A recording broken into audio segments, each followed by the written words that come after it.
Hello, everybody. Welcome to another episode of Film Seizure. I am Jeff Arbuckle. With me, as always, Chuck Moore.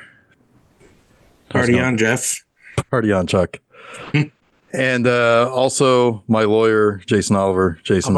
I'm already into the ether, so No, it's there's nothing more depraved than on an ether bender.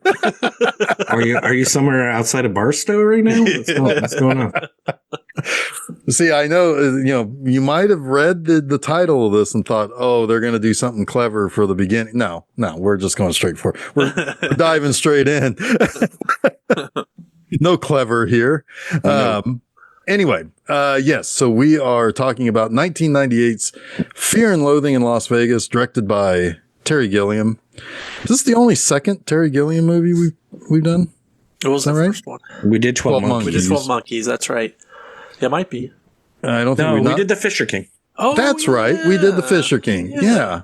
I always forget that because that's the most normal of his. I always forget this is a Terry Gilliam movie, which is kind of weird considering what this movie is. Yeah.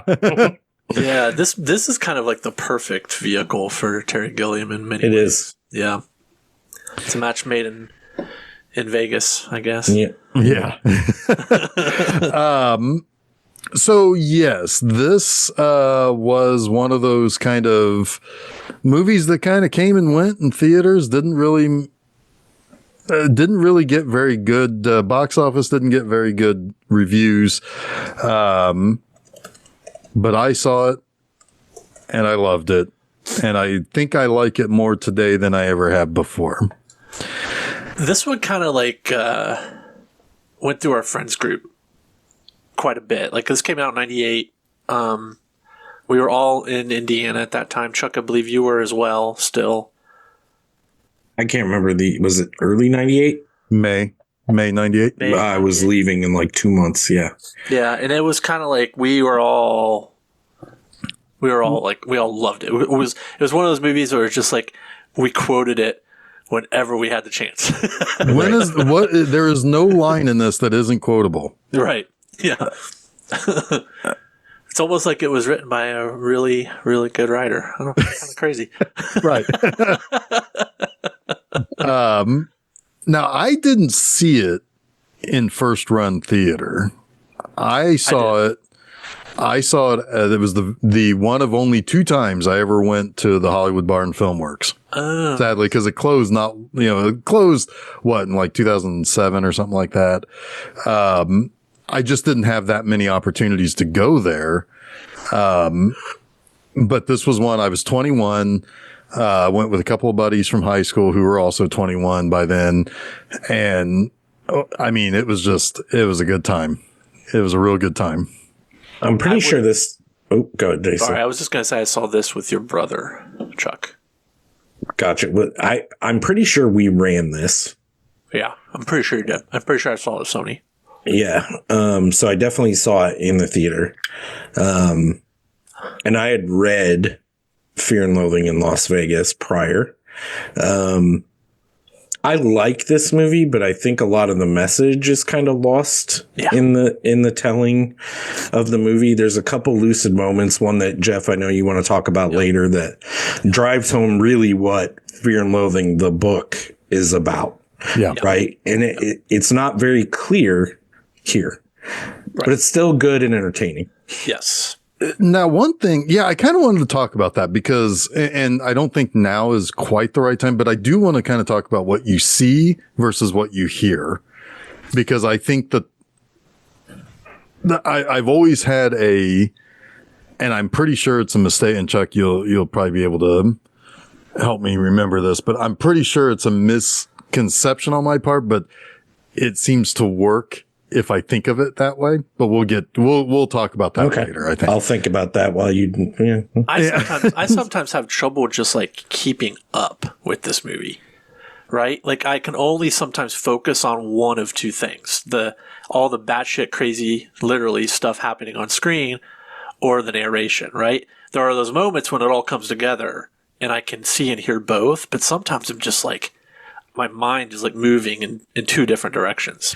I wish there was more lucidity in this film for sure. Like, because the lucid moments are fucking phenomenal. They're the best parts of the movie, in my opinion. Yeah. But yeah, it is kind of like, what am I focusing on? What am I supposed to gather? If you don't know, this is a movie made probably for people who've read the book. Yeah. More so than people that have not. But people our age, when this came out, like, this is, I mean, it's fodder regardless of what you take away from it. Oh, yeah. It was destined you know what I mean? to be like a cult, kind of midnight movie, drug movie, right? I mean, yes. Yeah, that's the way John and I approached it, right?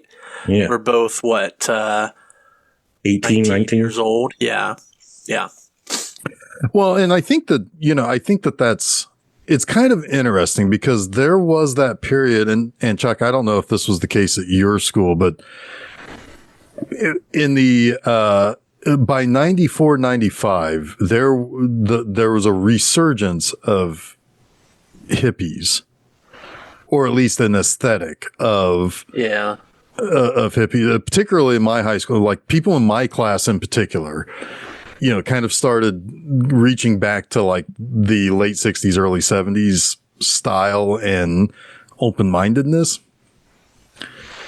There was a weird blend in our area. It was almost like skate culture.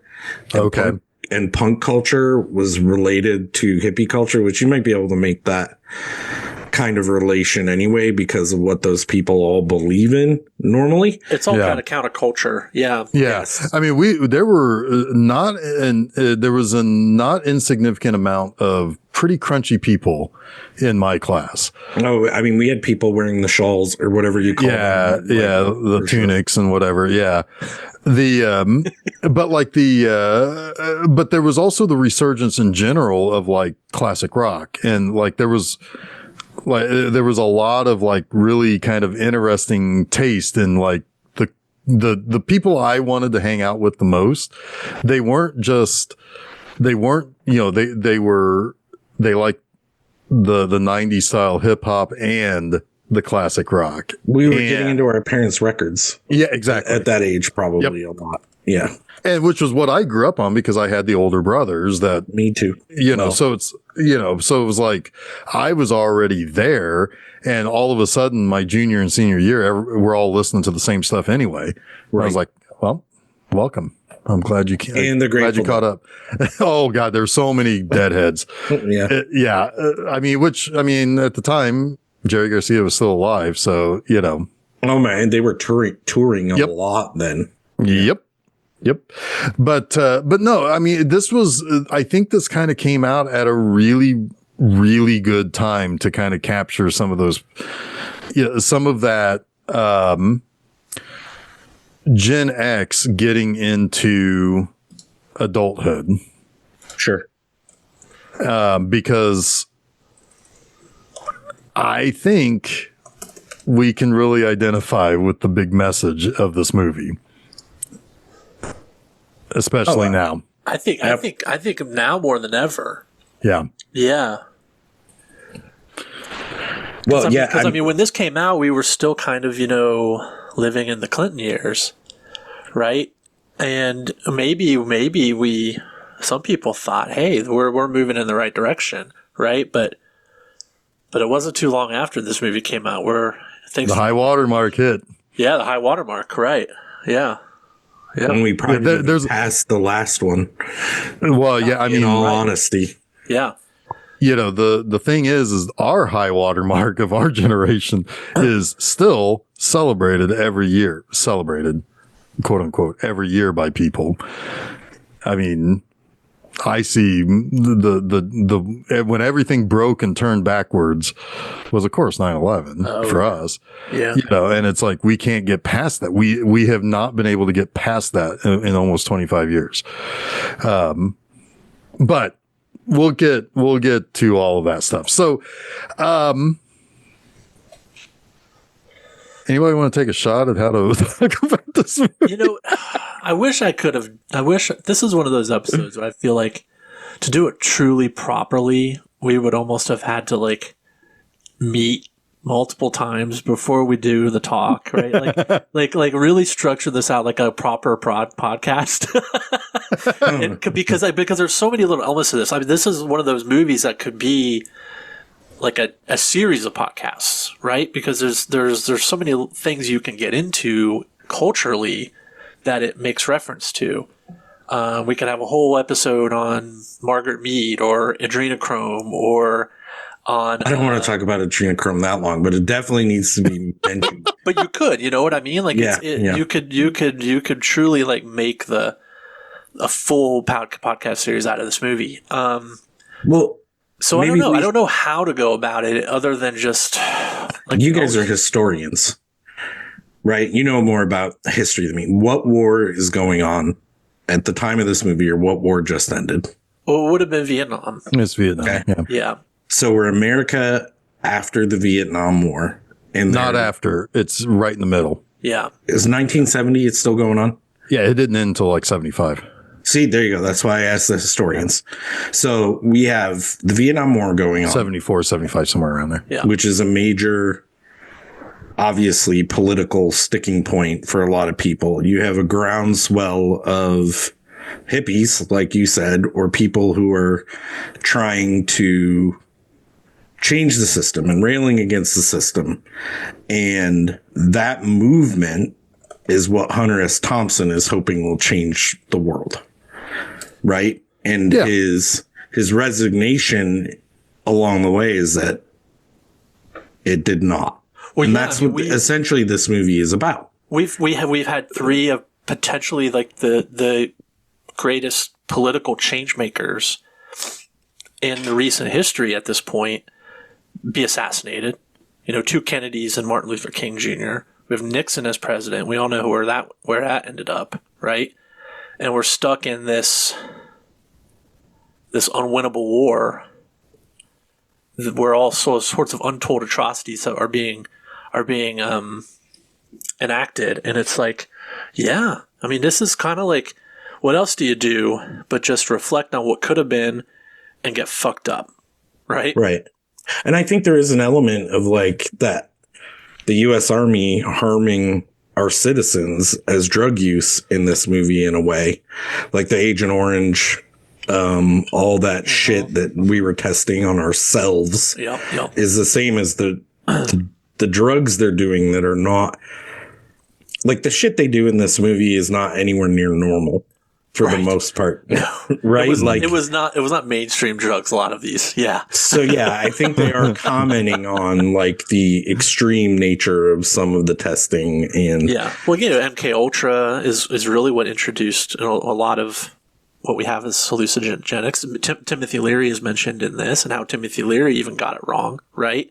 Yeah, that's the one thing that is definitely like there was a generation that was told they were going to change the world, but they were sold a bunch of kind of empty promises that their energy was enough, and it's not. And that happened again to not our generation, but to our generation is the one that wasn't going to do anything, that is probably going to have to do something. Right. And, but the millennials were the ones who thought their energy was going to be enough. And in the end, here we are, you know, and this is looking at 2025 as opposed to 1971 in this case.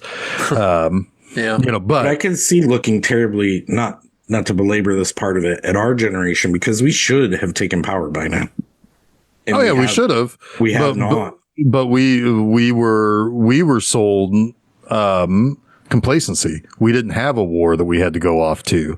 You know, we didn't have a bad guy to fight, really. I mean, latchkey kids and all that. There wasn't people holding our hands either. Right. And we just learned to live.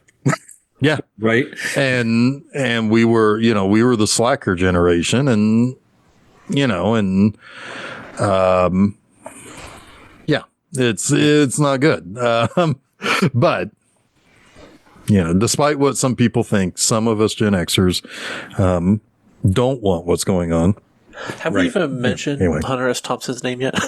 Probably not. No, probably not. I mentioned it, but we haven't really talked about him. You know, it's funny because I never knew that there was another movie Where the Buffalo Roam. Oh, it's awesome. That was a movie I went to later. And yeah, it's I don't know if it's awesome. It's pretty good. It's not as good as this, in my opinion. It's a different era, yeah. But yes, I mean, I it is. agree. It came out in 1980. And well, that one was more about Bill the Murray and relationship Peter Boyle with as the relationship between Acosta and Thompson. Thompson. Yeah. But it's yeah, I'm just trying to like do a little bit of groundskeeping here, I guess. It does lean into this story. It's not, I mean, because there is a Where the Buffalo Roam. It comes after Fear and Loathing, because but it does talk about some of it. It's a 1972 presidential campaign, I believe, is Where the Buffalo Roam. Yeah, Fear and Loathing on the campaign trail. Yeah, exactly. Yeah, that was it. That was the name of the Rolling Stone article, right? Yes, well, Fear and Loathing on the Campaign Trail was the book that he wrote in 72 after this one. Where the Buffalo Roam was his eulogizing article after Acosta went missing. Okay, all right. But I think it dovetails, like Where the Buffalo Roam, the movie, I think borrows a lot from Fear and Loathing on the campaign. It does. As well. It does. Well. I think it's kind of an amalgam. Yeah. Yeah, that very well could be. I just know that Where the Buffalo Roam is a reference to, I was something about Buffalo with him, with Acosta being hunted down, basically. Or the idea that he probably pissed off some bad hombres and got it. got. Yeah. Did Stedman do any of the Fear and Loathing in Las Vegas art? Looks like he did, probably. Yeah, I think so, because I mean it's all over the book on the inside. Yeah, yes. It looks like that's probably his art. It's definitely got the ink blotter. Yeah, because you can't really, the aesthetic of Hunter S. Thompson is sort of intertwined with Stedman. Sometimes you see albums out in the wild, and you're like, that's fucking Ralph Steadman, and I have to buy him. I've never done that. He did. Yeah, I've never done that, but I don't know who Ralph Steadman is. That's just a Chuck problem, I'm sure. Oh, he's the illustrator. Okay. Yeah, he did all of that like crazy like sort of ink blot art. Yeah. Everything like that's Ralph Steadman. Yeah. Got it. I'm very familiar with the look of that art for sure. I just didn't know who did it. So yeah, Hunter S. Thompson. Who's he? He's the inventor of Gonzo journalism. Yeah, and and is he its only proprietor as well? Probably. Well, I'm sure there are plenty of people who think of themselves. Yeah, but it's like I don't think there's anybody that quite had the mind of Hunter S. Thompson. Here's how I would describe what Gonzo journalism is, because it's important to the movie, right? Because it is all Gonzo journalism, is that you put yourself at the center of the story and you exaggerate everything that happened to you. Right? Yes. I mean, that's the best way I can. No claims of objectivity. Right. Or realism. Yeah. Yeah. So if you take it, maybe a bit stream of consciousness going on there. Sure, it does. It kind of follows that Kerouacian drug fueled. Yeah. So it does relate itself to something I talked about the very first time I was on a Film Seizure episode, is the unreliable narrator. Mm-hmm. Mm-hmm. You have no fucking clue what you can believe from this guy. Like, you really don't know what happened. And I don't know how he was a journalist that never, like, you want to talk about fake news. Yeah. Well, he is but he had, I hate the term hot takes, but he had insight into the cultural things that he was part of the culture that he was reporting on. Yeah. So it was more, I think he was injecting his own editorial, right? More than he was reporting on actual news. Right. Yeah. He, I don't like, if I'm not mistaken, I think he was not one of those people. I don't think he believed that journalism was never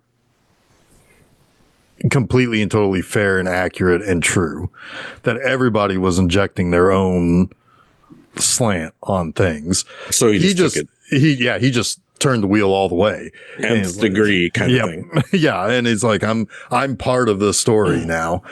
Yeah. Which leads to some really interesting occurrences, like some fun stuff that happens in this story. I know there was some questions. So you guys had mentioned, I can't remember his name now. What's his actual name? Acosta. Gonzo. Yeah. Acosta. Acosta was I can't remember his first name. So Raul Duke, as we talk about him, Oscar Acosta. Oh, got you. Raul Duke, who will probably references Hunter S. Thompson more often than not when we're talking about this movie, is Hunter S. Thompson. Yeah, it's his. So, yeah, but it's not how he wrote. It was just his it's his fake name for the hotel. His fake name for hotels, basically. Yeah, it was his fake name for doing crimes. Yep. And then Dr. Gonzo is Acosta. Now, correct me if I'm wrong here, because it's been 25 years since I've even looked at this. There is speculation this man even existed, right? Oh, he's real. He's real. No, he's real. He was real. Yeah, and he was definitively a lawyer. Yeah. He disappeared in 1964. His son was the last person to talk to him, and So he was not, so pretty sure he was killed. So he was not actually there for this stuff. He might have been. I mean, that's something I think about from time to time Just too. is 74, not 64. Oh, okay. Oh, I thought I said 70. You did say 64, which. Oh, did I? I'm sorry. I said 74 earlier. 74. Yeah, 74. Yeah, I'm sorry. No, I mean, I do sometimes watch this movie thinking he's not really there. I agree. Not for the entirety. How much of is his involvement exaggerated, right? Exactly. Like, what is his impact? Are some of the things that Hunter did attributed to him? Right. The bathtub scene that comes up later. I don't buy that for a second. I love how they basically just trade off drug benders. Like, yeah, one is always straight while the other is just fucked. Exactly. Yeah. Which is, I mean, that's that's a drug friend. Yeah. Yeah, it's the way it should be. You know, if you're going to go on a bender, your friend better be straight. You need to have somebody hold on to. You can turn your back on a person, but you can never turn your back on a drug. This is so true. So true. But yes, you do need that person that's going to hold on to your shirt, or you might fall down the hill. Except I did fall down the hill. Yeah. Well, my guess is, but you did the person save that girl from the fire truck. I'm surprised you did not bring that up again. Well, I was gonna say, I'm guessing your drunk friend was also drunk. Yeah.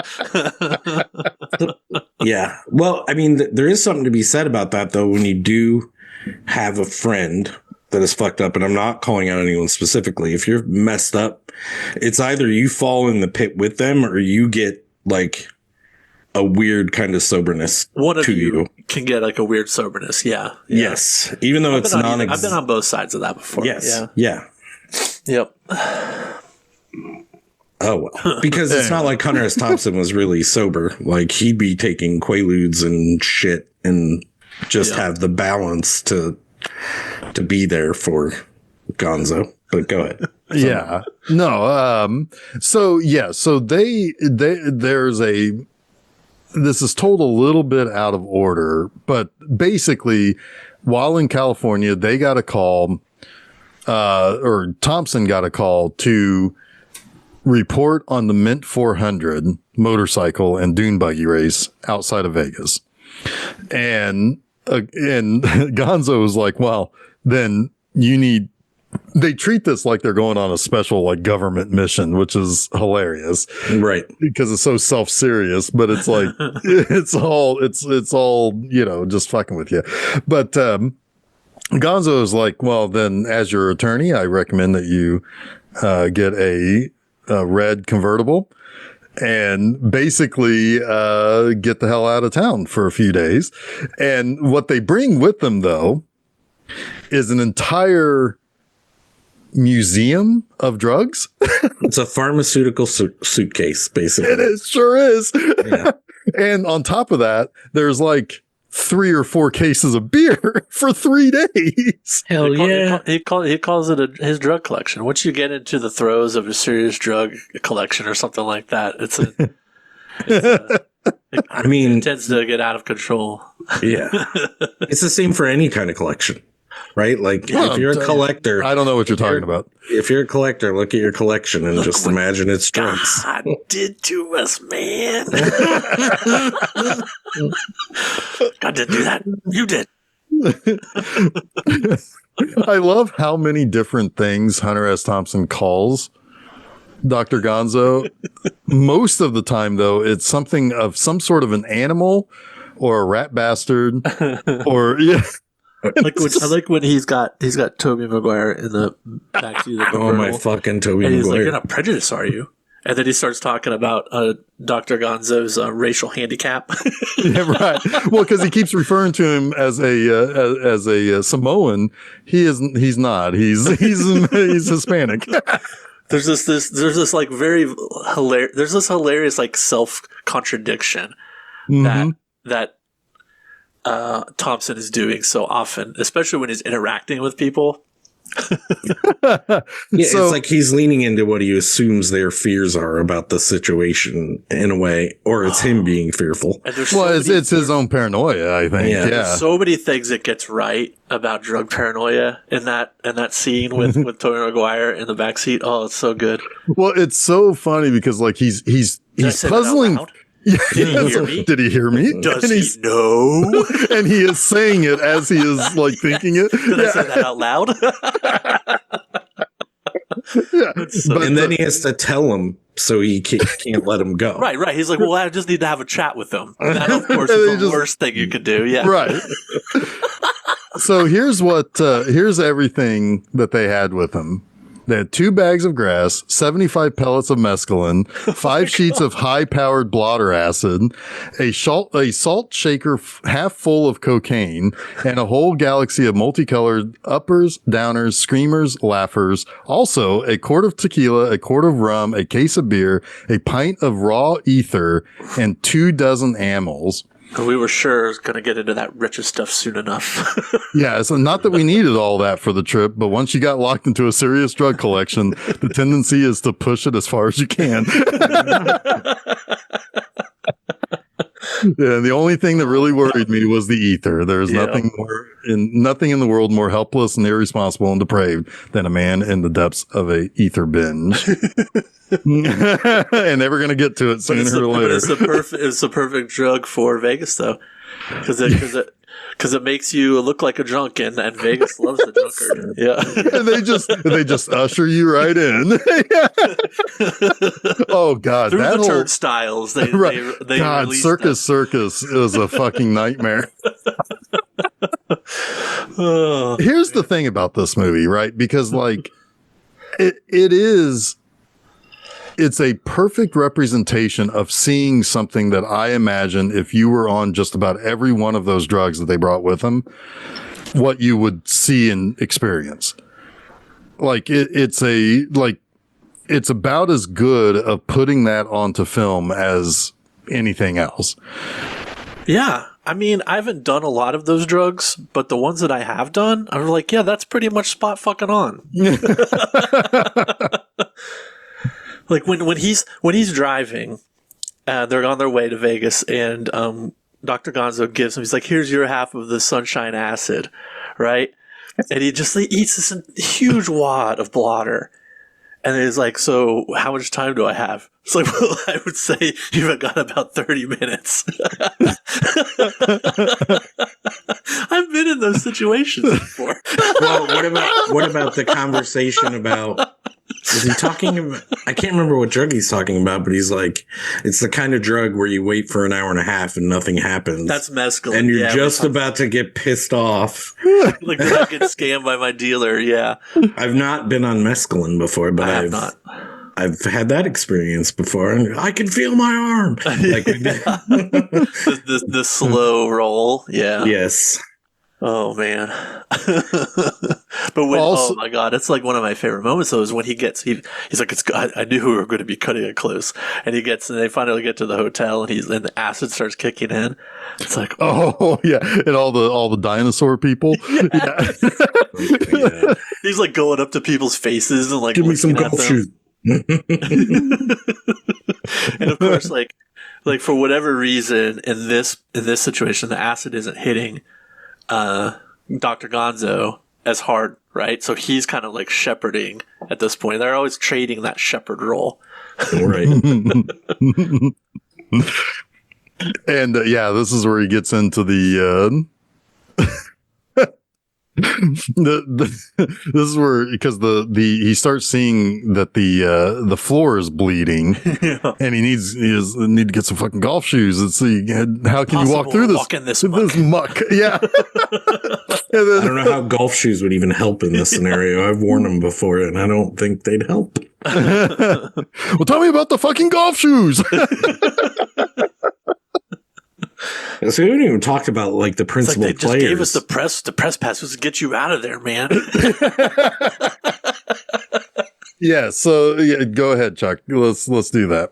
Well, we have Johnny Depp, right? And this is probably the middle of the height of Johnny Depp, right? Yeah, this was after stratospheric. Yeah, this was when he was. I mean, this was post Gilbert Grape and Benny and June and all those other hits that he had in the 90s, just previous to Pirates of the Caribbean, right? But he was making his play that he can be a serious actor, yeah, and pretty much disappear into this role. I mean, if you didn't know who he was, you wouldn't know who he was. Yeah. Right. Like he's obviously recognizable as his face. Sure. But he does disappear in this role. And so, if you look at Hunter S. Thompson in that era, he does look a lot like him. And he even shaved his head. He has the shaved head. He has the bow-legged walk or the pigeon-toed walk. What do you call that walk? Either way, that's how Hunter S. Thompson walks. He pretty much nails it. He's a little exaggerated on the enunciation and stuff, but that's cool. I mean, I would say he was doing serious roles before this, though. Well, but like this was like, he will do something that's kind of not Pretty Boy.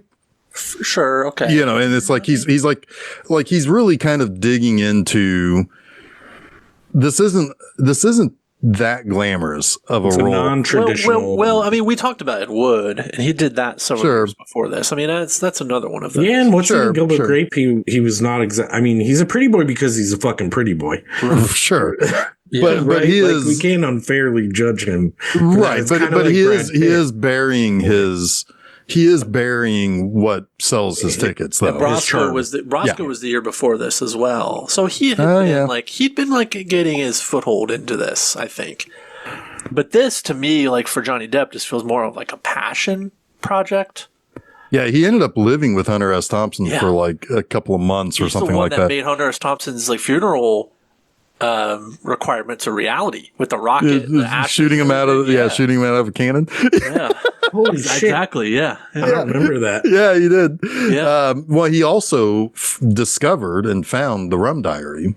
He got that published the same year this came out. And then it was made into a movie as well. Yeah. Was that why he was constantly saying, "Where's all the rum gone?" in Pirates of the Caribbean? He was looking for the Rum Diaries. That's pretty funny. Where's all the Rum Diary? Where's all the Rum Diary? That one wasn't as good. I don't know. I think that just had like a stylistic issue. The Rum Diary. I don't remember that at all. He played Hunter S. Thompson again. Right. I just don't remember it at all. Yeah, it's kind of non-memorable. Yeah. Yeah. Yeah. It'd be interesting to revisit it though. Now that we've just rewatched this, but yeah, anyway. I agree with that. I'm also going to watch Where the Buffalo Roam because I thought Bill Murray was a good Hunter S. Thompson in that. He played it a little bit more like Bill Murray. Yeah. I agree with that. But Bill Murray seems to fit in that role a little bit. Like he is a little bit Hunter S. Thompson almost. Yeah. But it felt like if Bill Murray was playing Hunter S. Thompson on SNL is what it feels like. I could see that. I haven't seen it recently enough to fully say I agree with that, but I could see that for sure. So we have Johnny killing it this movie, but then we have Benicio del Toro as Gonzo, who is fucking amazing. He's incredible. Like He's like the amount of energy this man had making this movie, like I don't doubt that he took half the drugs that they I don't want to put that on him, but shit. He probably had half a salt shaker of cocaine to make this movie. He should have gotten like awards recognition for this movie. Like 98's a pretty big year though, right? It was. I mean, it was never going to happen, especially since the movie was also just like kind of critically panned. But man, he's good. Like I think in time has been kind specifically to this movie, but also to that role. He's so good in it. Yes, he is. He's terrifying when he needs to be terrifying. Oh God, the scene with Alan Barkin that's a horror scene. Yeah. He's sympathetic, like at times, not a lot, but when he is, it's believable. And just that whole fucking scene with the telephone when he's talking to Christina Ricci, like, holy shit. It's hilarious. He's acting the whole thing out. It's, oh my God. Meanwhile, Thompson is like freaking out over, what was it that he was? Oh no, that was the adrenochrome. Yeah, he was just making the noises. The squeaks. Noises. Yeah. It was like a golden rule, like compositional shot too. Yeah. In 2/3 of the background, you have Benicio del Toro going nuts, and then Hunter S. Thompson like fucking phasing out or whatever the fuck he's doing in the foreground. It's good stuff. Like that is like Terry Gilliam putting his mark on the movie for sure. Yeah. With the actors selling it, but it's like, this is Terry Gilliam shit. Right here. Yeah. Aside from the reptiles in the bar, like that is the most Terry Gilliam part of this movie. But it's so interesting because this movie premiered at Cannes in 98, and it didn't make much waves there either. Why is that? I don't know. I really don't. Some movies that did make waves at Cannes that year would have been, well, this was one of the problems. That was kind of like everybody's had their head up their ass about Dog Meat 95 around this time because Thomas Vinterberg's The Celebration was that year. Lars von Trier's The Idiots. But then this was also like the year of Life is Beautiful, which was like a very big movie out of Cannes and ultimately ended up winning an Oscar. Todd Haynes' Velvet Goldmine also made a little bit of waves. Henry Fool, Hal Hartley's Henry Fool was kind of like one of those sort of late 90s indies that made a little bit of waves. But yeah, I mean, it's kind of doesn't sound huge comparatively to other years we've seen. I mean, they're interestingly, like I think some of these movies that have a bigger impact now than they did then would be Fear and Loathing in Las Vegas. Probably Tsai Ming Ling's The Hole is another one. But yeah, it's kind of a weird year at Cannes.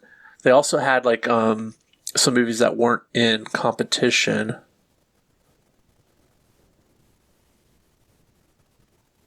Or they weren't in competition from Palme d'Or, but you had The Apostle, Robert Duvall's Apostle that year. I remember The Imposters, Stanley Tucci's The Imposters. The Tooch is loose. Yeah. The Tooch is loose. I hate them. Yeah, I don't know. Sorry, it's a little. Oh, Zero Effect was at Cannes that year. We talked about that movie. Yeah, we did. You want to know what the out of competition films were at Cannes? It's always weird. They're so bad. Blues Brothers 2000, Godzilla, the Matthew Broderick Primary Colors. Colors. Yeah, that's not good. It's pretty weird. Yeah, anyway. Oh, well. There you go. A little bit of history. Yeah, so basically they get out there. Now, a couple of things in the real world here. this book was based on actual 2 trips that the 2 of them took to Las Vegas. There was the one that was the reason given in the book and in the movie, but they had gone out there a year or 2 prior to and had a bender. But what he was actually hired for was by Sports Illustrated to simply write the captions for the pictures that the Portuguese guy that they were to meet out there ended up taking.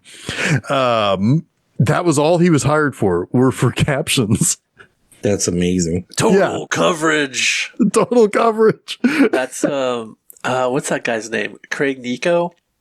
It makes him firing him so much funnier. Oh god, yeah. But there's also like weird like continuity things going on, because there's that scene in the elevator later with Cameron Diaz that doesn't feel like it's played in the right context of the continuity. It does for me. Really?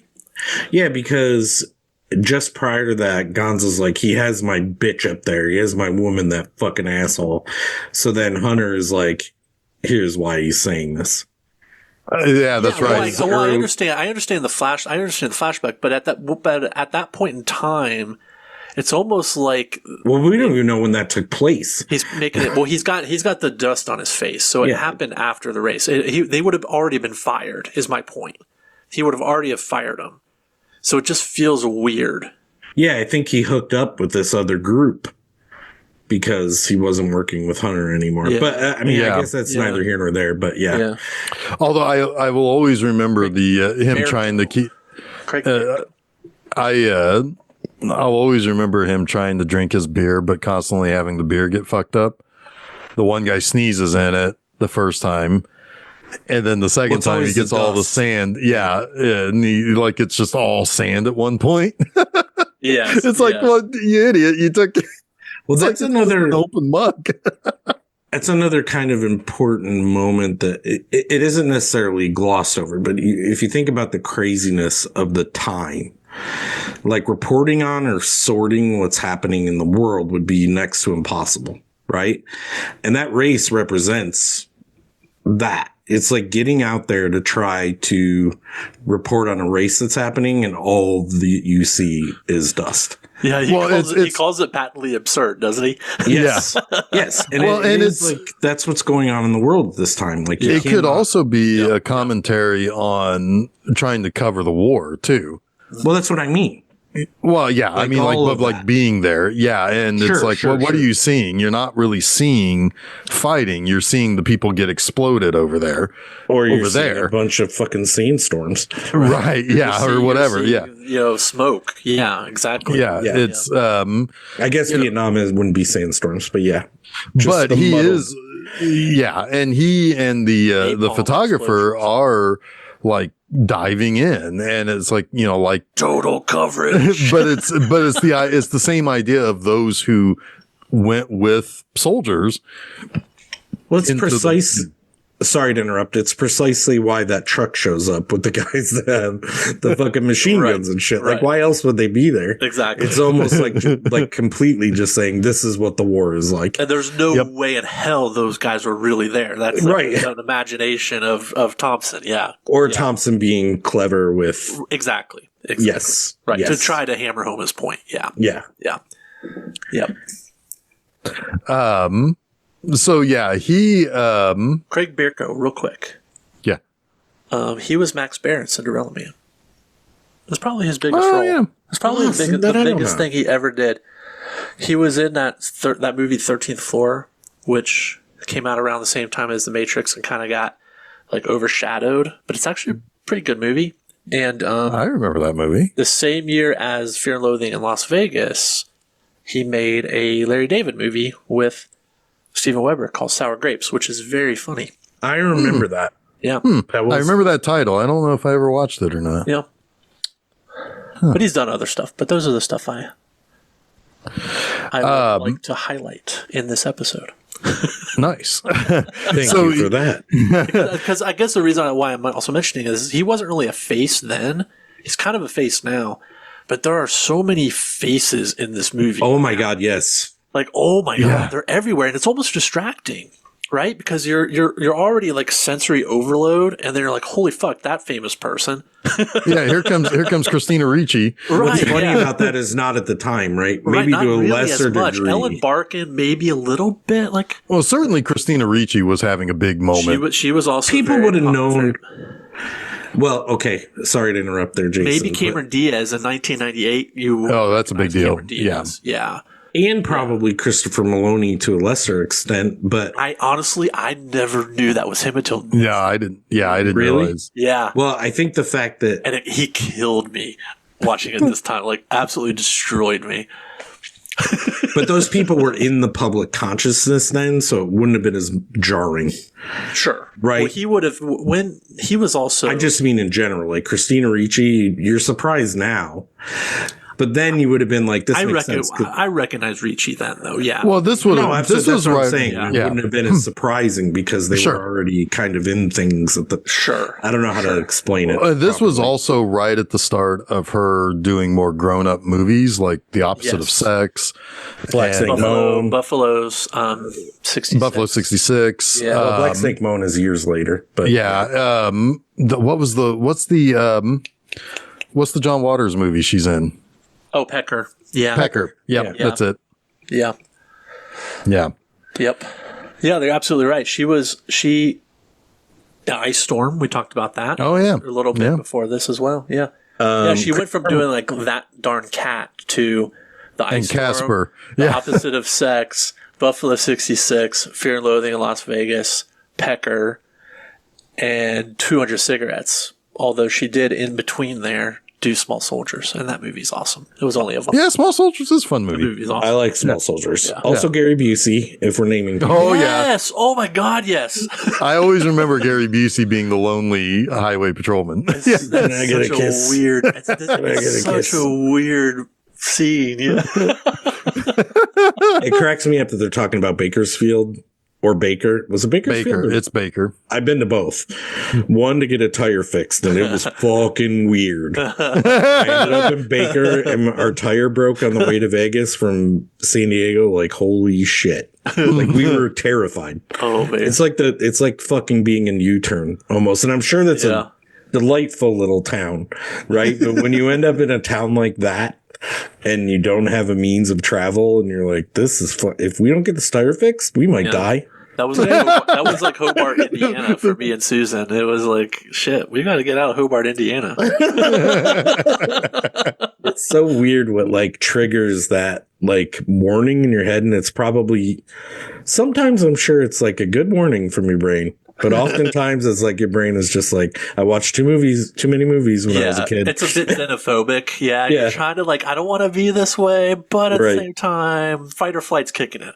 Yeah, it's Someone yeah. walks into 7-Eleven that looks weird at you. You're like, oh fuck. I mean, especially weird when they start commenting on you having a pretty mouth. Well, That's when yeah. things really shit hits the fan. What was I going to say about? Oh, and I mean, there is a little bit of that though. Once he does get to Baker, because what ends up happening is he finishes the, he basically abandons the race.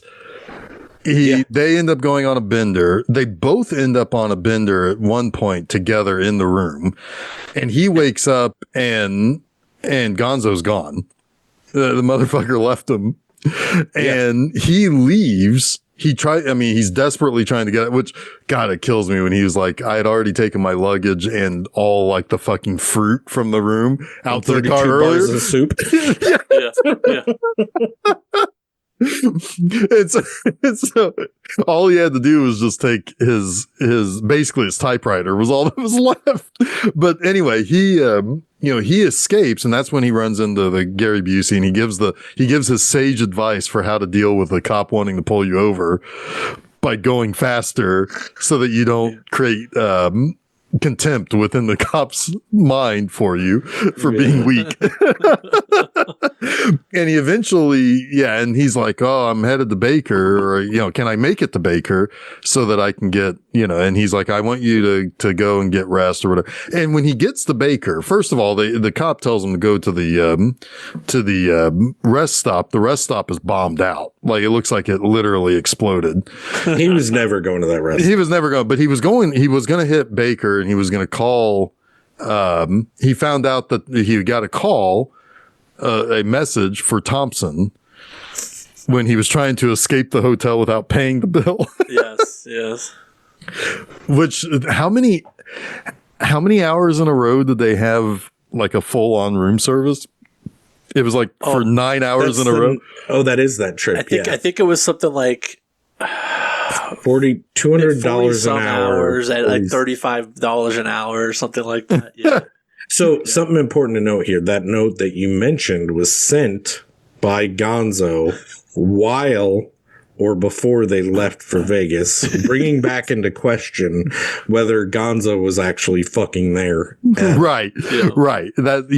Because he stops at Baker, and Baker is like a scary little ghost town, like where he's trying to like use the telephone. I know. And it's fucking scary. Yeah, did it look like that? Yes. Oh God! Get out of there! Get out of there, honey! Yes. But he calls him up and he's like, "You idiot! You left. You're supposed to go to the Flamingo. You've got another assignment to cover a drug, like a cop convention talking about drugs." FDA. Yeah, and he's like, "You got to come." He's like, "Well," he goes, "Well, I'm there already. I'm talking to you poolside." This was a joke. This was a joke.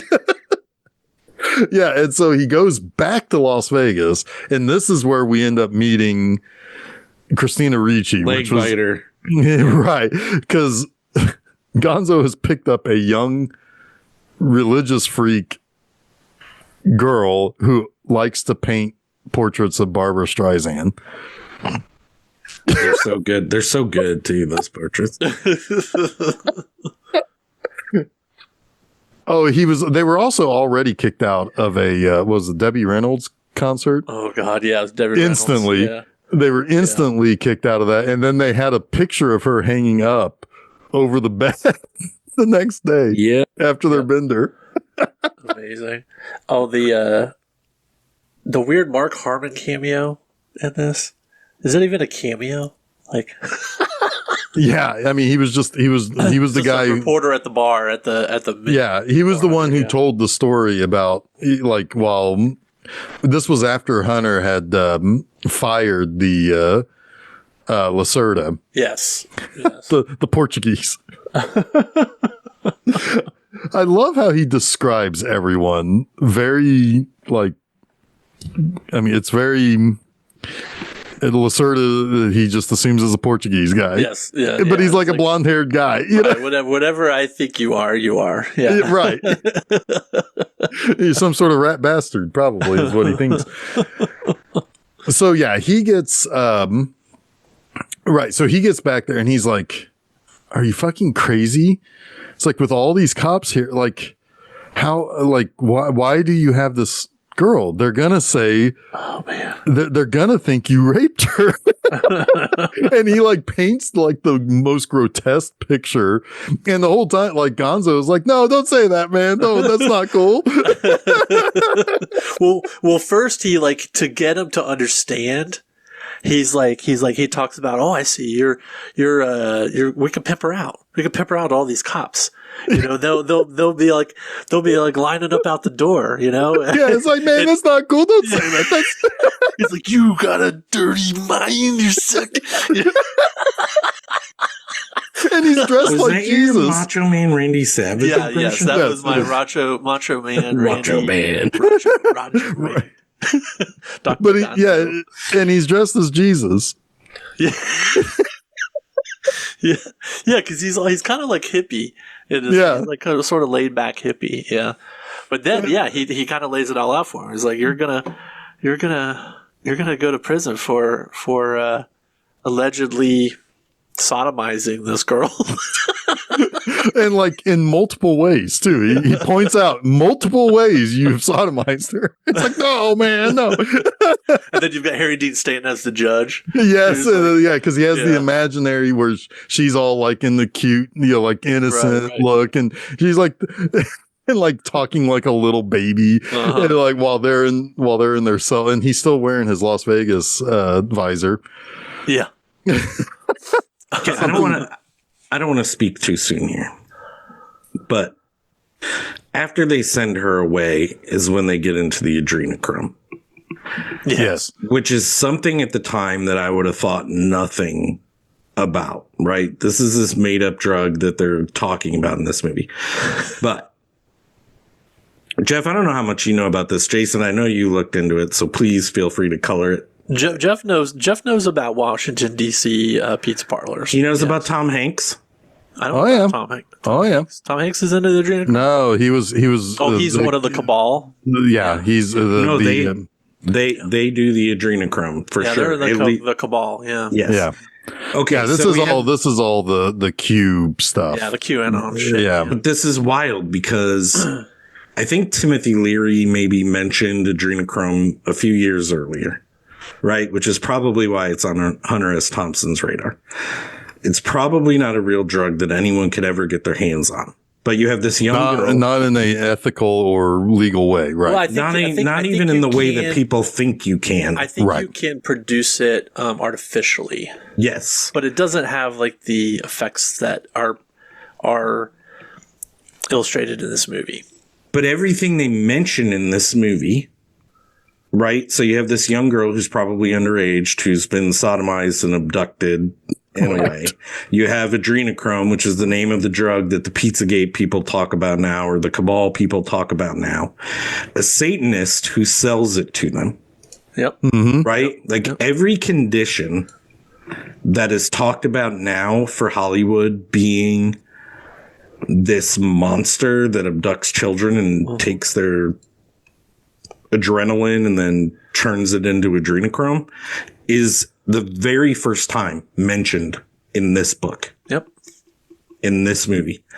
So Hunter S. Thompson, I unfortunately, invented this fucking thing. I know. Yeah, he accidentally created satanic panic. Yeah. I mean, this conspiracy theory Created is QAnon. Hunter S. Thompson, of course he did, though. Of course he did. Sure, but it was wild to me as I was watching it and things were lining up. I'm like, this is exactly the fucking thing. Yeah. Yep. And then I looked for every other mention of it with all of the factors, and this is the first and maybe only one before it turned up. 10 years ago, 11 years ago, whenever it started getting popular on the internet, which is crazy and funny because I don't know if we were talking about it before the episode or during the beginning of the episode, but Hunter S. Thompson, no, we did talk about it a little bit. Hunter S. Thompson is exaggerating everything, right? To an effect. Right. So the Satanist thing is probably a throw-in. The fact that they had adrenochrome is bullshit. Guaranteed. Right. Oh, yeah. Right? It's bullshit. Well, yeah, because even the way that Dr. Gonzo talks about how he obtained it sounds like bullshit. Yes. Yes. It's just it blows me away. I wonder if you put this movie in front of the conspiracy theorists and they'd be like, they'll believe it. See, I told you. They would use it as proof. Yeah. It's or if it's not proof of it existing now, they will call it predictive programming. Sure. That because this existed in a movie, it got into the psyches of people that then sought it out because not their own. Because they have to. No, not their own. They were too smart. It was all the Democrats that got it. Yeah. Oh God. I don't know. It's also mentioned in race of people. Clockwork Orange, like the Milk Plus. Yes, Maloka Plus is adrenochrome. Yeah. But that is, it isn't called out specifically in that, but I did run into that. I don't think he mentions adrenochrome. Well, not in the movie, I don't think. Not in the movie. In the book, it's adrenochrome. Yes. Yes. So that is one of the few, there's a couple mentions before Thompson, but then Thompson adds all the bullshit to it. But where it's obtained from. Yes. Yeah. Yes. Crazy. Sorry. Was there? No, it's insane stuff. Yeah, like I did the same research you did, Chuck, because I was like, wait a minute, where have I heard of this before? I unfortunately read about it all the time, like in current shit. Because I was just gonna say I didn't do any research. I just watched YouTube for 10 years. Yeah. Right. I was like, I think this is the Pizzagate thing, and sure enough, it was. Yeah. Well, yes, Jeff, you watch YouTube, but or whatever, like current stuff. But I was very intrigued by when it first showed up. Like, Yeah. I mean, but the moment it was mentioned, I was like, oh boy, here we go. Oh boy. But it's good to know. I mean, the only thing that's missing was him saying that he got it from a Jew. Because that's, it's like this blood libel shit that's how they cross the paths to make sure we got to be a little anti-Semitic too, Well, it's the Jews taking it from other people. So right. I mean, that's what I'm saying. It's like that's who's dealing it, right? It's the Hollywood Jewish people. Got it. Well, their satanics are Jews. True. Yeah, of course. Yeah, it's everybody. When you really get down to it, everybody's Jew. But I mean, it is a real thing. Like to them, like it has a chemical formula. Like adrenochrome is a thing. It's just not the thing that. It's not harvested from underage children in suitcases being sold off on Overstock.com. Right, exactly. That's one of the wildest fucking. I know, right? They're Temu probably too. Yeah. Well, you guys know, like if you see Alibaba. If you see a volleyball with a bloody handprint on it, that is definitely a sign. Oh yeah, like the Tom Hanks is there. Well, it's the sign that was on Wilson. It's the sign that Ellen DeGeneres had on her hoodie. Like we shouldn't I read all this shit, and the reason why is because I have kids. So much. I have kids. I know, and they're going to be exposed to it. I have to know who's out there. Yep. No, I know you do, because here's the unfortunate thing. All the people. How do you sleep? I mean, honestly, because there's so many people out there. And here's the thing, though. This will send you off to bed tonight with good feelings, Chuck. The people who rage against this stuff are the most likely people to do something to children. Probably. Well, here's another thing. Projection, man. Alex Jones is obsessed with lizard people. Lizard peepers. Lizard people. I've had a little bit of alcohol and marijuana for this episode, because why shouldn't I? I guess. Oh, Chuck's about to take a shot. Oh, rum. I bet it's rum. Where's all the rum gone? I don't know what that was. That wasn't good. You turned into a Scot. Yeah. Oh, I heard there was a Loch Ness monster sighting the other day. Nice. Loch Ness peeper. Loch Ness peeper. Yeah. Then you got lizard people. Yeah, you're right. It's like you got Thanks a lot, Terry Gilliam and Hunter S. Thompson. Thanks. I mean, you created a whole thing. Insane. So, we're all on ether. It's a world on ether. Yeah. I mean, it probably would be a better place, honestly, if everybody just was walking around like drunk people. It could be better. Yeah. I mean, a lot of things that you might think is bad could be better than this. But anyway, we did kind of shoot right past a couple of people. We briefly talked about how Christopher Maloney, he's at the Flamingo checking people in. Sven. And he's got the one cop yelling at him. Oh, man. And you want to take it from here? Who, Jason? Me? Yes.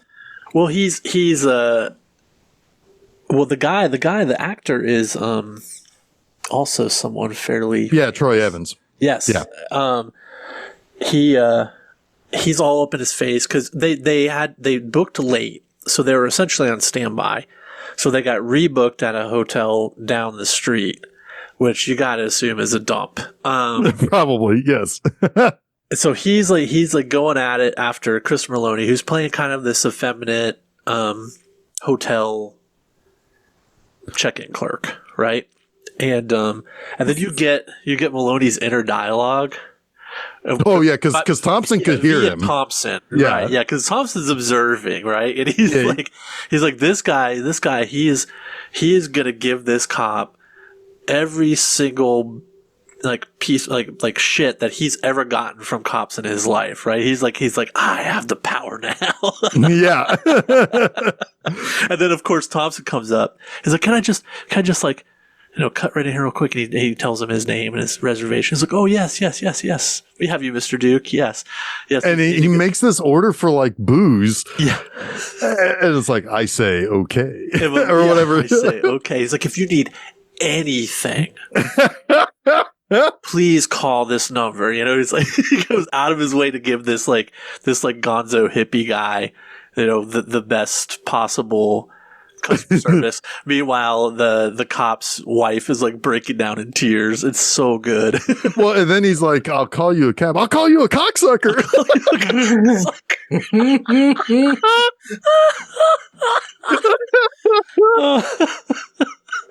Oh, it's wonderful. Another person we didn't talk about was the lizard lady at the first hotel that they checked into. That was Katherine Hellman. Jason, you know who she is from Who's the Boss. Oh, yeah, absolutely. Mona. Oh, that was Mona. Yeah, totally is Mona. She turns into a lizard person. Yeah. Yeah. But anyway, so basically Hunter S. Thompson's like, we got to get rid of the kid. We got to get rid of this kid. And he like calls over to another hotel. It's like, this is my niece. Just set her up for the weekend or whatever. No intention of paying. But they dump her off basically across the street from like an Elvis chapel. People getting married, which I'm pretty sure that didn't exist back then.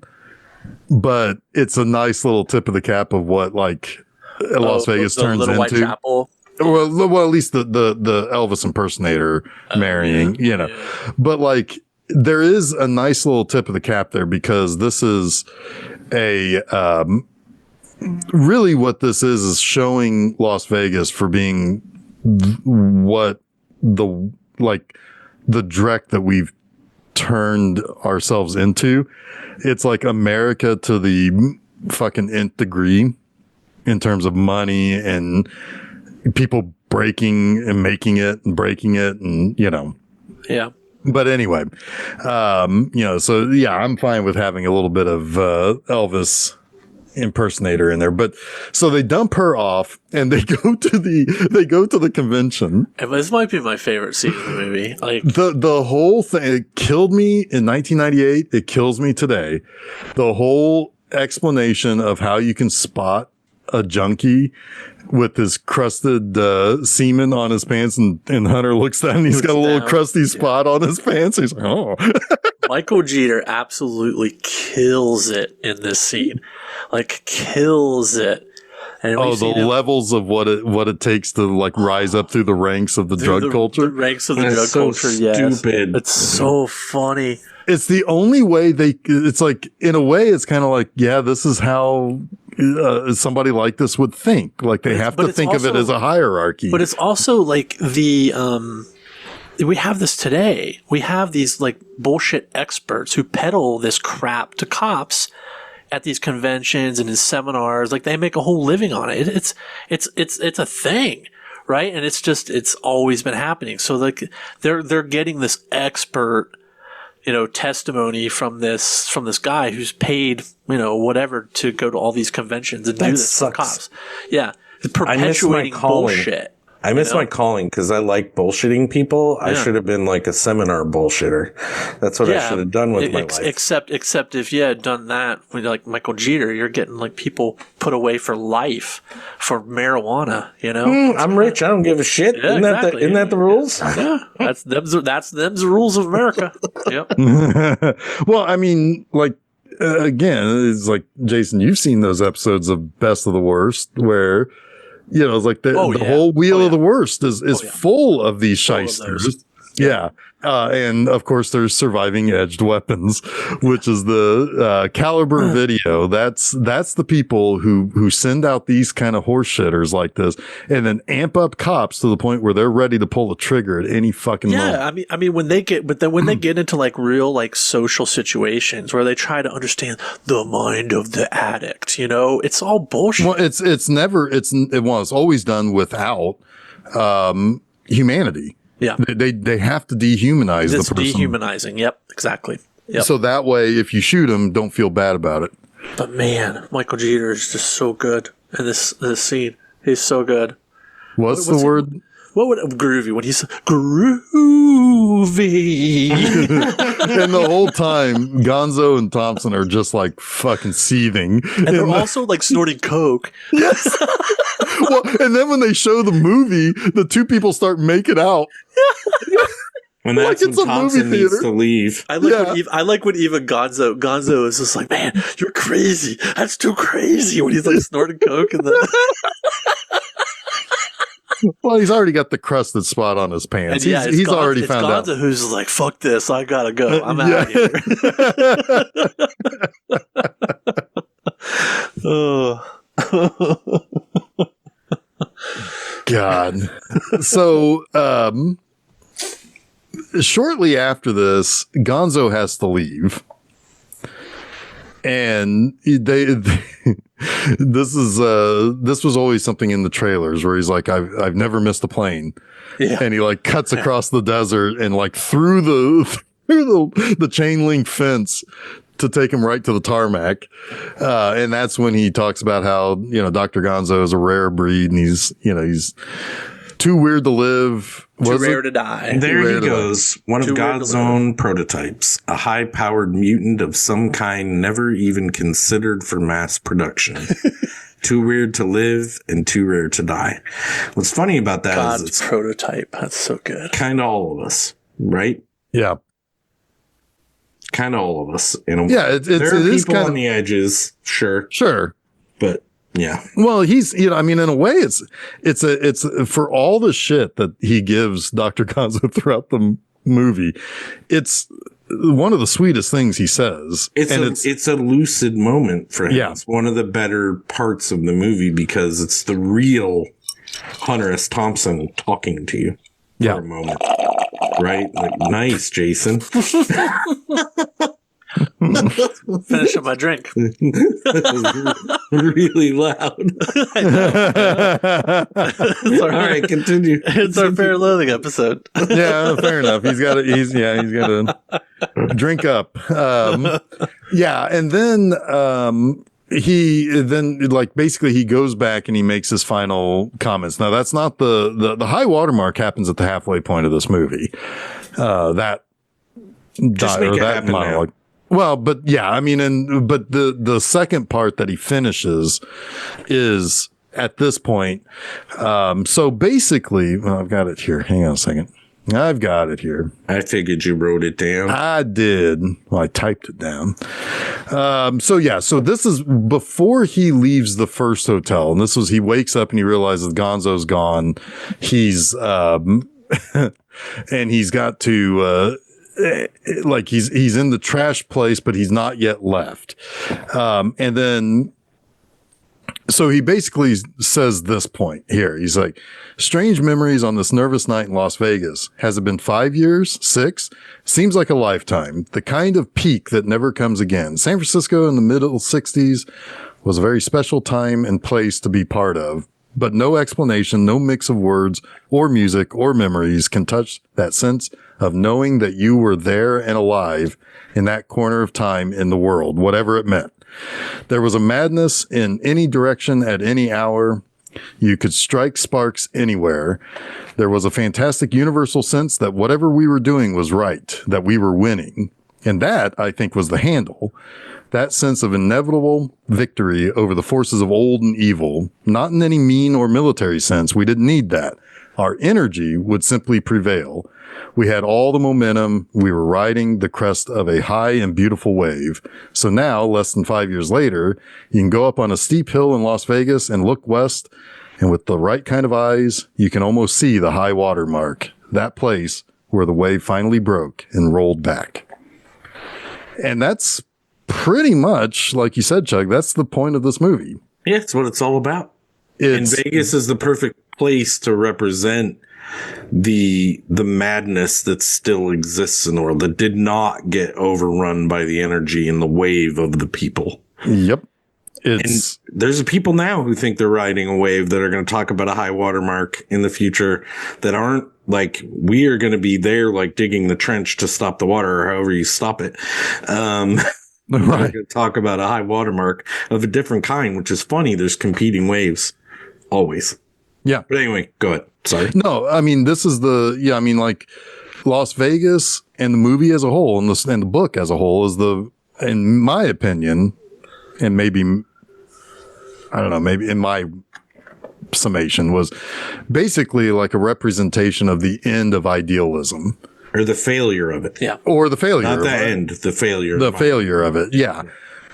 Because so that's at the halfway point of the movie. And what he finishes up with is just the final words basically of the movie, which are, we're all wired into a survival trip now. No more of the speed that fueled the 60s. That was the fatal flaw in Tim Leary's trip. He crashed around America selling consciousness expansion without ever giving a thought to the grim meat hook realities that were lying in wait for all the people who took him seriously. All those pathetically eager acid freaks who thought they could buy peace and understanding for $3 a hit.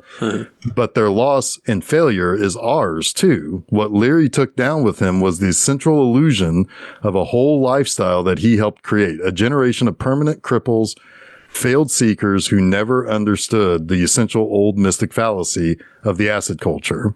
The desperate assumption that somebody, or at least some force, is tending the light at the end of the tunnel.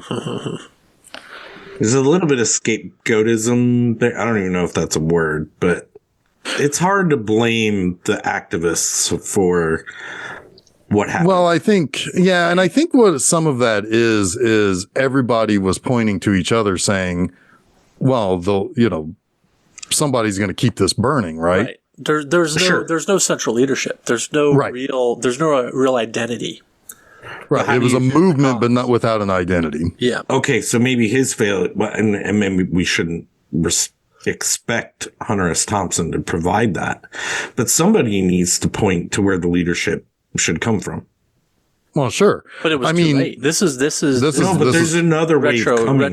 Retrospective. But there is a purpose to talking about it like a wave. But I don't think that's either Thompson's responsibility or his nature. I said it's not right to expect him to do it, but somebody has to figure out where the person who said, kind of like Slim Pickens, ride the wave instead of the bomb.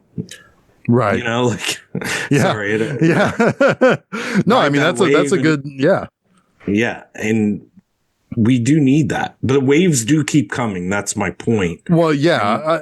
I see what you're saying there, because you could say that the whole Bernie Sanders thing was a wave.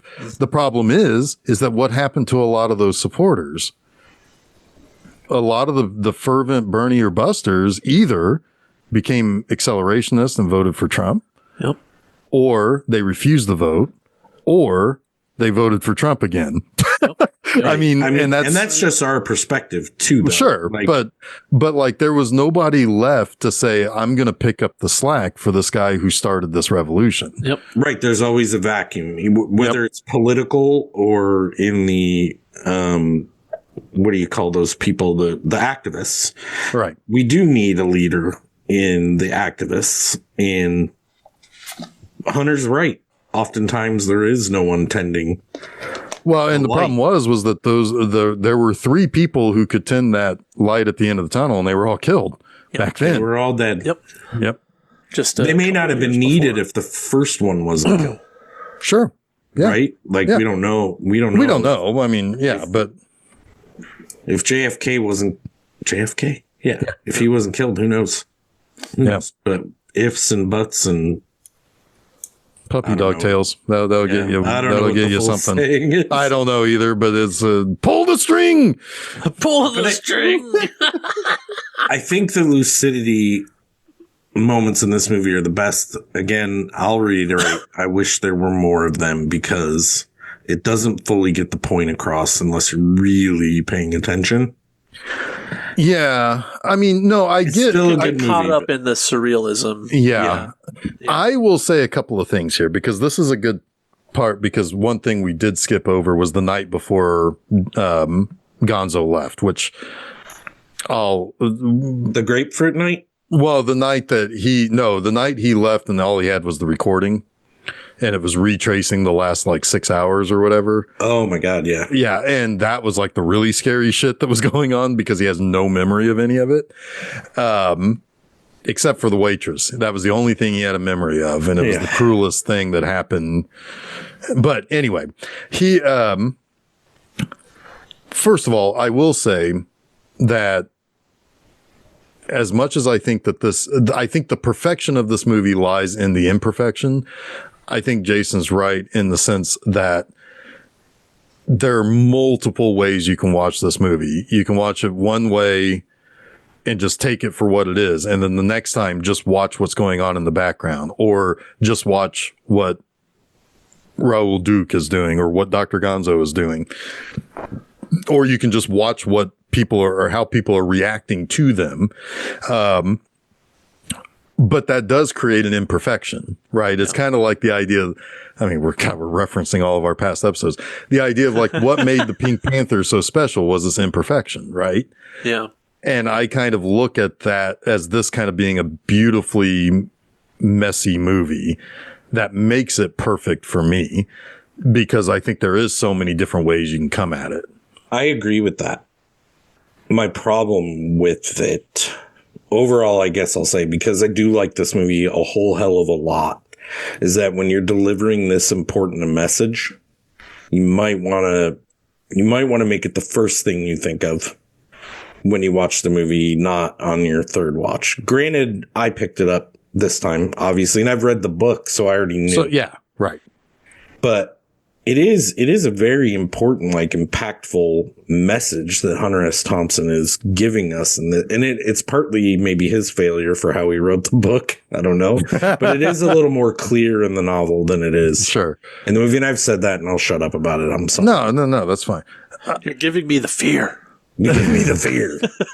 But he also, like... You took too much. You took too much. The fact that he's leaving Las Vegas, he's leaving that mayhem at the end in the car, because we didn't talk about this, and he just smiles. And it's not like a pervasive, like, one of those end of movie smiles that, like Magnolia or something. Right? Where you're just like, oh shit, he's smiling. It's huge.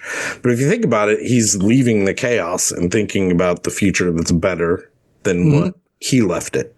Or yeah, I think he's thinking left it. Yeah, I think he's thinking the next generation will make things better. And that's us, right? We didn't make things better.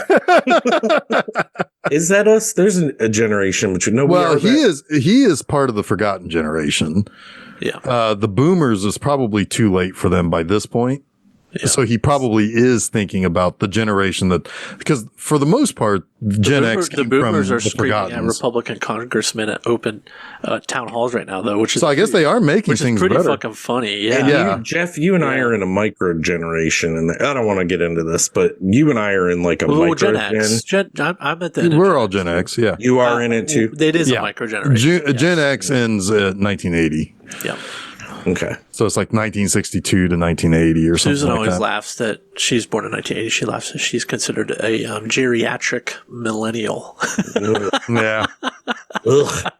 Those people. But no, the people who spawned Gen X were Thompson's generation. We're his kids. Right. Yeah. Even though he didn't have any, right? Yeah, he didn't have any, but I don't think he did. I don't know. Yeah, I don't know. I don't know that. No. I believe he did not, but he did have one child. He had one child. Huh. Really? Okay. Yeah. No, but I mean, like my mom and dad are part of the forgotten generation because they were born during World War II.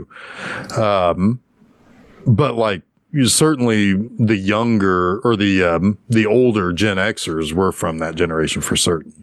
So I think he is kind of thinking somebody will come along and clean up this mess.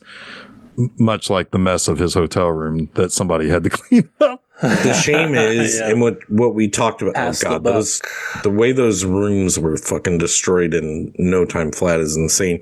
Oh, that's hilarious. I think that's one of the best jokes is like the moment they show up, it's wrecked. He's got waiting like pants on. Yes. At one point, he's wearing a dinosaur tail. He's fly fishing in the room, basically, and he has a dinosaur like, where did he get waiters, you know? In the middle of a desert. Did he pack those? He had to have packed them, right? Hey, guys. He's always prepared. Yeah. For those of you that take this too seriously, what he's saying, it's untrue. That's true, yeah. The other thing that I was going to talk about earlier, but I don't think that this is the way that the book is presented, but sometimes I watch this movie and I think everything that's crazy that's happening is so crazy because he's hearing it off of the tape recorder. Like they recorded everything and he's trying to piece together what it all means. And that's what his narration is.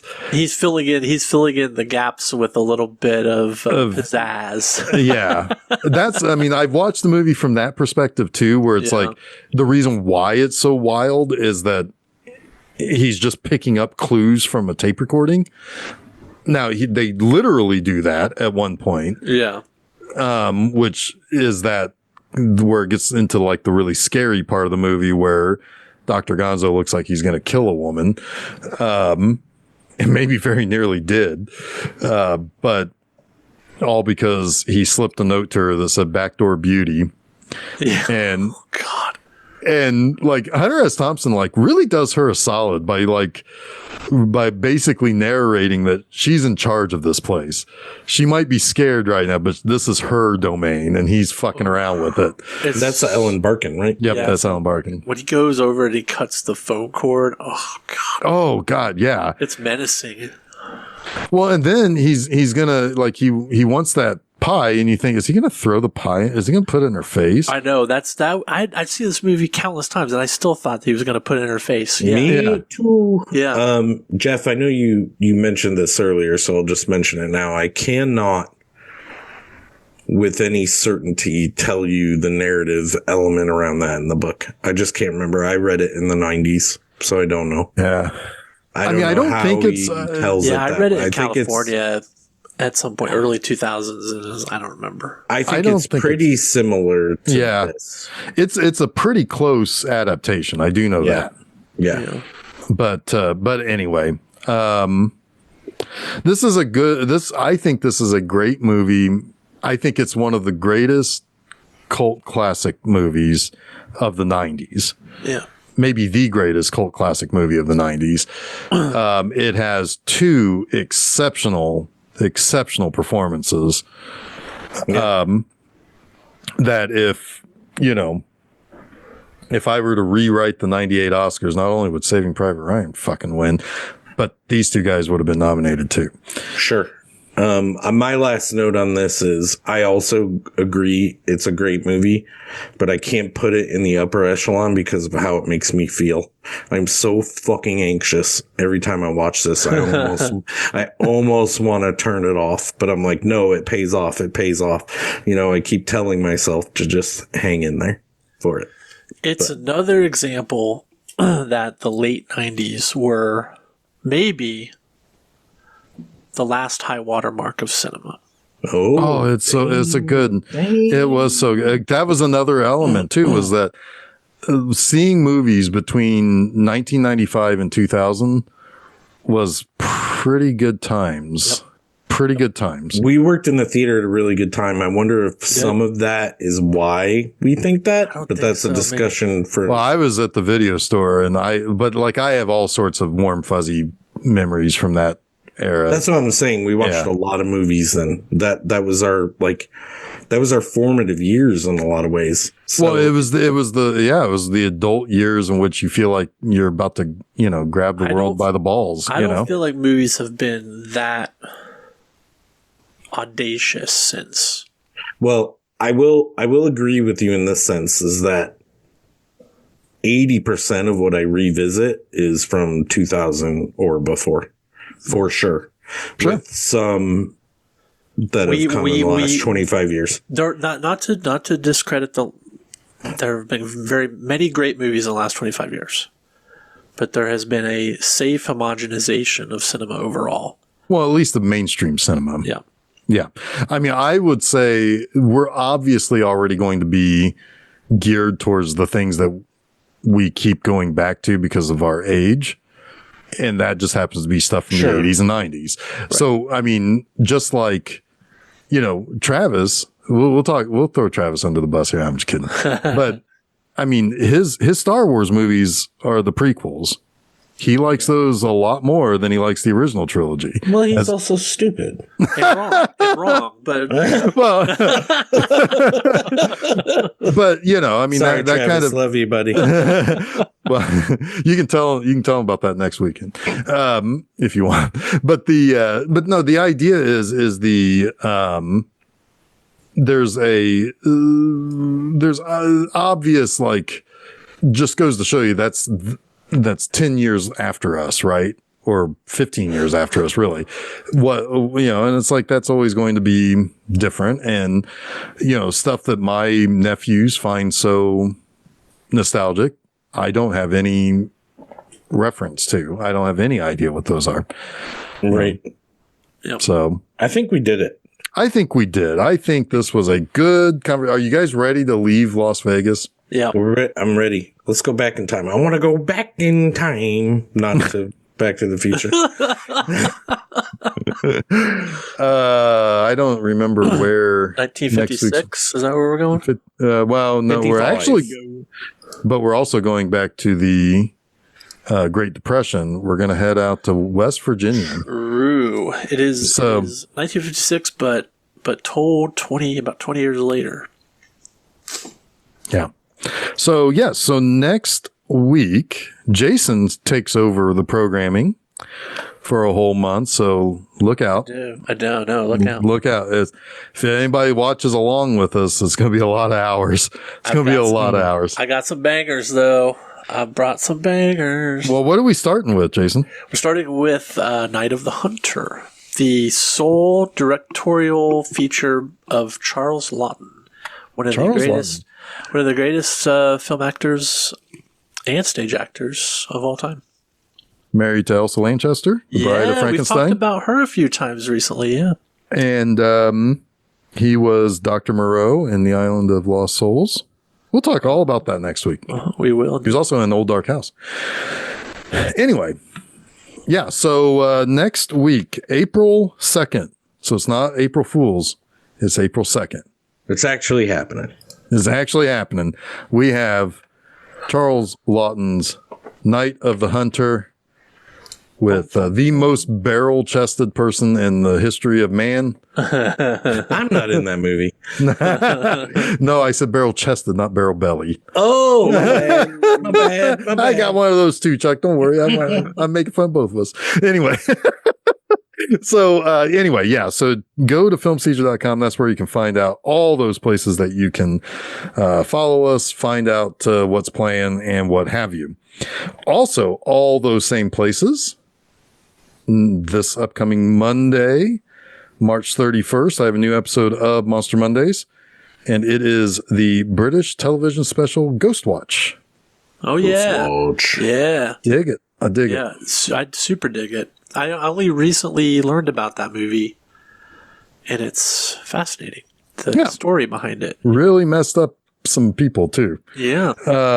Anyway, so check that out, filmseizure.com once again to find all of those things. This Friday at my website, bmovieenema.com, I have a review of The Final Sacrifice. Let's go bring Zap Rousdower into the thing. Fucking Rousdower. And make it happen. All right. I think we did it. I think we're going to hop in our drug-filled car and do the thing. So until then, I am Jeff Arbuckle. I am Chuck Moore. Hi, I'm Jason Oliver, and you have been listening to Film Seizure.